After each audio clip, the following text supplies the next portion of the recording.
E depois da decisão, o Bolsonaro disse em entrevista coletiva em Belo Horizonte que não está morto politicamente e que pensa em recorrer ao Supremo. O ex-presidente afirmou que essa deve ter sido a primeira condenação por abuso de poder político, acrescentando que a punição foi uma facada nas costas. A gente tem o vídeo aí, a gente separou também outras reações de políticos à decisão do TSE, mas tem o vídeo do Bolsonaro, pode soltar. Qual o próximo passo, presidente? O senhor vai fazer saindo daqui hoje? É sair para o aeroporto. Mas aí o que o senhor vai fazer? Você. Não, eu vou conversar com os advogados aí. A vida continua, tá? Viemos aqui num momento bastante difícil.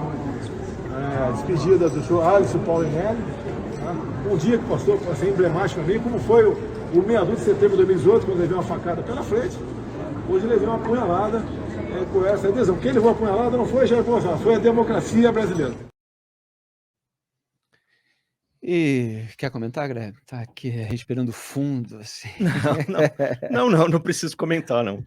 Não acho que a democracia tenha levado uma facada com a decisão do STF. Do TSE, perdão. E o Wilson, o Bolsonaro gosta de utilizar um vocabulário que remete àquele episódio em que, de fato, ele foi vítima. Jair Bolsonaro, é inegável, foi vítima de uma facada do Adélio Bispo.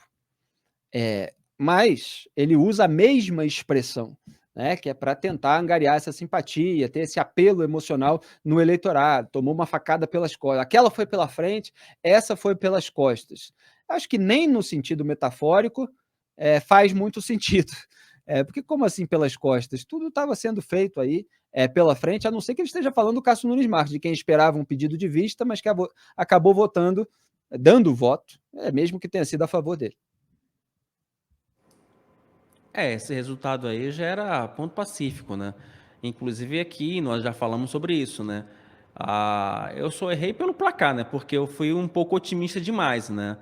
Em relação ao Raul Araújo, mas inclusive ainda estou devendo aquela pizza de calabresa. Mas tô devendo a pizza aqui, eu pago, que me tem isso não, né? Depois eu vou mandar um iFood aí pra galera. Quem vai gostar muito é o Robson, né? Porque vai ter uma pizza aí numa sexta-feira. Enfim, mas assim, falando especificamente sobre os próximos passos, o próprio Jair Bolsonaro não pode dizer que ele levou uma facada nas costas, Felipe, porque ele já tinha consciência de que o resultado seria esse, e ele também já está sendo consultado sobre o possível substituto. Então, assim, dizer que houve uma facada nas costas, não, né? Já temos aí nomes que podem substituir o ex-presidente, como o Tarcísio de Freitas, a Tereza Cristina, o Romeu Zema, enfim. Então, opções não faltam para você, de pessoas, de políticos que podem aí herdar esse capital político do ex-presidente Jair Bolsonaro. Então, detalhe que eu acho que é importante que a gente deixe muito claro é que, politicamente, e aí fazendo uma análise política desse caso, acho que, Felipe, acho que você vai acrescentar um pouco mais sobre isso, é que a inelegibilidade do Jair Bolsonaro também é uma notícia ruim para o Lula, né? A esquerda que não me venha com essa, vamos agora comemorar que o Bolsonaro está fora do circuito. Ok, perfeito. Tiraram um player desse jogo. Só que é o seguinte, o Lula, neste momento, não conta mais com o fator anti-bolsonarismo para se eleger. Então, a partir de agora, o Lula vai ter que lidar com dois aspectos. Primeiro, vai ter que lidar com o antipetismo, que vai caminhar isolado para 2026, né?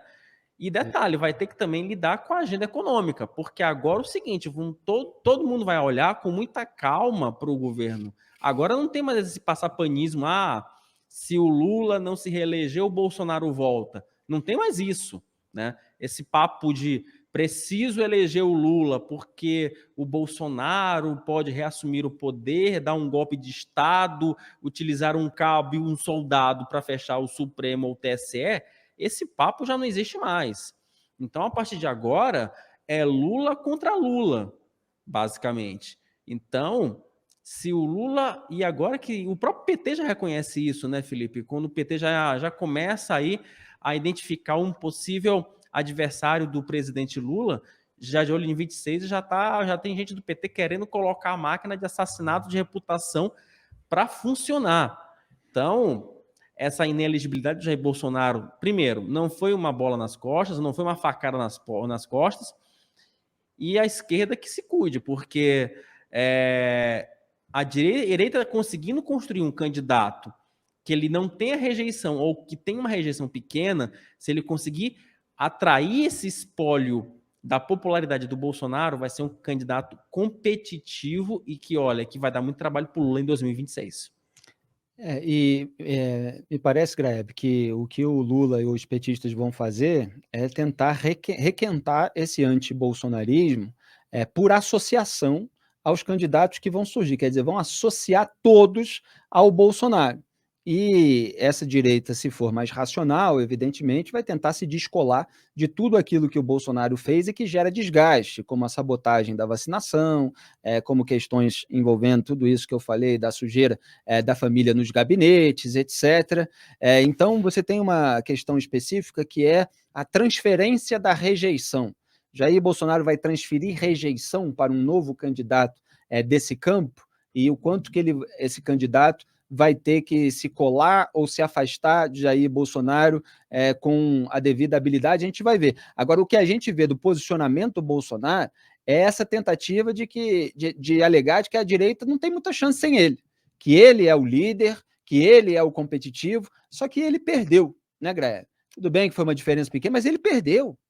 Quer dizer, houve a oportunidade de ele ser reeleito presidente, como é o costume, o presidente ser reeleito, e mesmo assim ele perdeu. E agora, não estando no poder, não tendo a máquina, não tendo ali questões para mostrar, e ainda tendo todo esse desgaste com as medidas contrárias a ele, pode ser que fique mais difícil. Vamos aguardar aí os próximos capítulos. Tem agora um monte de cacique muito esperto, que não vai permitir com facilidade que o Bolsonaro imploda uma candidatura competitiva de direita, né? O Bolsonaro não vai conseguir... Ele agora depende da estrutura partidária do PL, que é quem paga o salário para ele, paga o salário para a Michelle, vai ajudá-la a viajar, vai ajudá-la a fazer um monte de coisa, né? Ele está lá enfiado dentro de um partido, e o Valdemar não é flor que se cheire, não é moleza lidar com ele. Ele não vai deixar também que o Bolsonaro elimine uma chance do PL continuar crescendo e se aproximar de um possível candidato competitivo para as próximas eleições.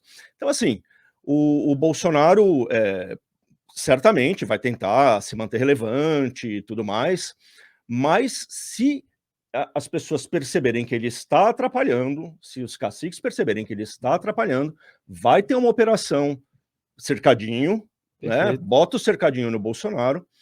Os jogadores que estão aí já meio que posicionados, Tarcísio, Zema, Ratinho Júnior, Eduardo Leite, alguns já estão naturalmente um pouco afastados do Bolsonaro, outros podem facilmente fazer isso, porque estão no poder, estão lá tomando as suas decisões de governadores, né? Então eles têm o que mostrar, eles não precisam só do Bolsonaro para ter presença política. Então, assim, o Bolsonaro está numa posição difícil, ele pode optar por ajudar, né? Ou ele pode optar por tentar atrapalhar, e daí ele vai se ver isolado na própria direita, né? E tem o velho ditado que muito ajuda quem não atrapalha. Muito ajuda quem não atrapalha. Se o Bolsonaro for esperto, ele pode realmente ganhar sobrevida política, trabalhando de fato para ser um kingmaker, né? Para usar a expressão inglesa, um fazedor de reis, né? Um cara que ajuda um outro personagem a ocupar esse espaço, que é promissor.